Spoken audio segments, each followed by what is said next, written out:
Free speech, and I have to say the attack on free speech in Australia has been frightening.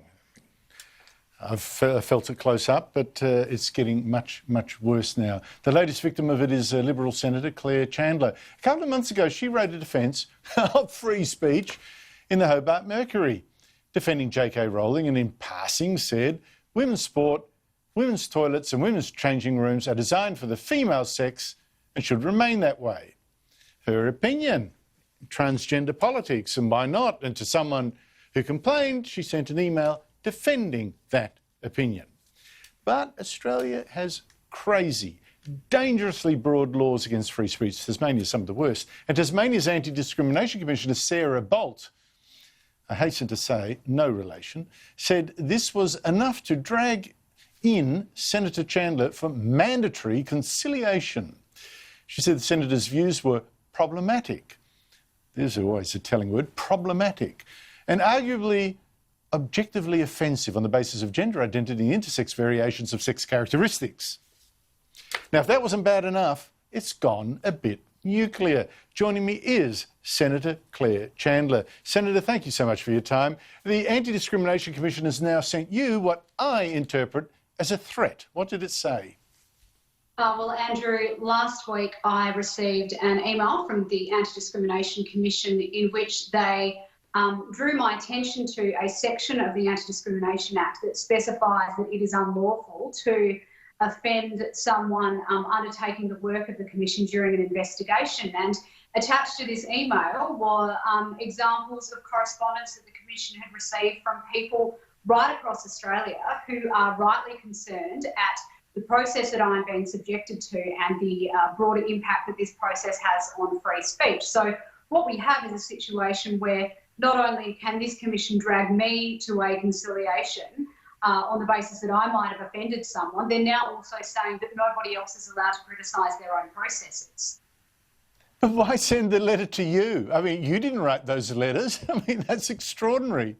It was very puzzling, I must say, Andrew, and I have not been encouraging anybody to contact the Commissioner. They've been doing that off their own bat. But what I really am worried about here is the precedent that this sets for every Australian to think that they're not only able to speak their mind, but also not able to criticise in a dignified and respectful way any process that might be undertaken by the bureaucracy. I mean, isn't that a fundamental tenet of our democracy, that we can openly discuss government and the way that it operates, and these tribunals are part of that?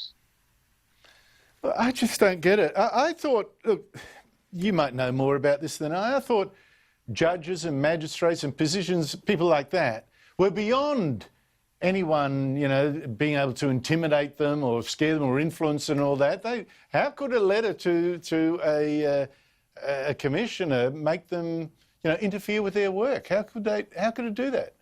Look, I didn't draft that provision of Tasmania's Anti-Discrimination Act, Andrew, so I probably am not in a position to answer why you would put it in the Act to start with. But like I say, it is a worrying infringement on the free speech of people that agree with what the views that I put forward and would just like to see this complaint rejected, as I do. The whole thing just staggers me. Senator, what does your experience now tell you about the state of free speech in Tasmania or Australia more generally?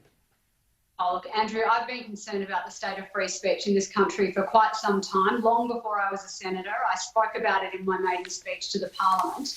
And you only have to look at the countless examples of people, myself, Archbishop Julian Porteous in Tasmania is another one who has gone through a very similar process to me on the back of the same piece of legislation. I mean, everyday Australians must be looking at the people being dragged through these processes and wondering whether or not they are able to freely speak their mind on the issues that are dear to them. It absolutely undermines our democracy if people feel that they're not able to put their views forward. And what is really troubling to me is up until I received this complaint, I had countless Australian people contact me, Australian women often, saying that they agreed with my views about sex-based women's rights, but feeling that they weren't able to put those views forward for fear of legal retribution. And now I have found myself in exactly the same situation that all of these Australians were fearsome of.